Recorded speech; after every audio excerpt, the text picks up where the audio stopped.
আল্লাহ তাআলা পছন্দ করে নাই, এই জন্য তাদের পতন হয়েছে। আমরা কোনো শৃঙ্খলাতায় যাব না।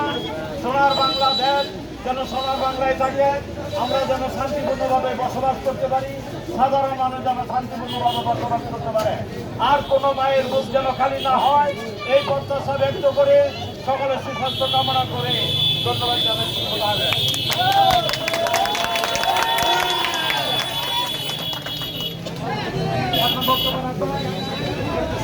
পত্র বিচার গ্রামের সর্বভারত কমিশনার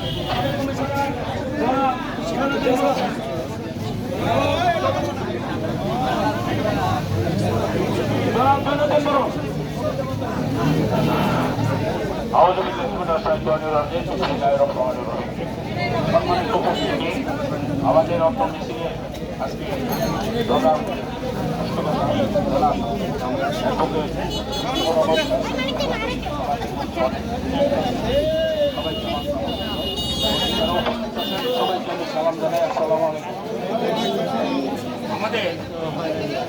আমার বয়স ৭৪ চলছে।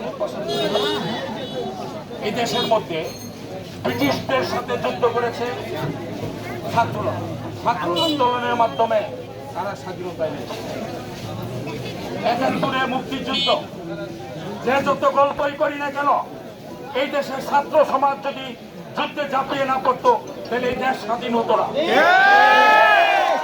আমরা আবার নতুন একটা স্বাধীনতা ঘোষণা করছি, আমরা আবার বাংলাদেশটাকে নতুন ভাবে স্বাধীন করছি।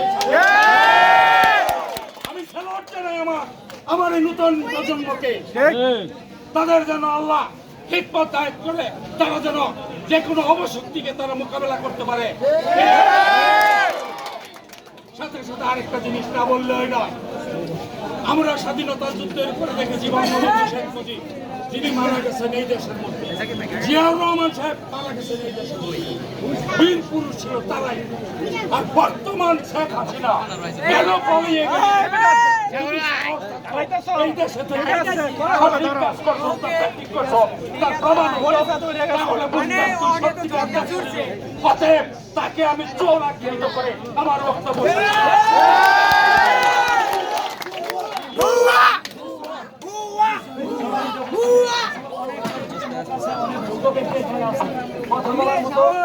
বিশেষ করে আমাদের এখানে ভাঙা থেকে অনেক লোকজন থেকে গাজীপুর থেকে আমাদের উপস্থিত আছেন, যারা এই ১৭-১৮ বছর আওয়ামী লীগের নির্যাতিত হয়। আসলে সভাপতি কথা জানানোর হাত থেকে আমাদের এ পর্যায়ে আপনাদের সামনে বক্তব্য রাখবেন আমাদের এলাকার অভিভাবক, আমাদের আইনজীবী সমিতি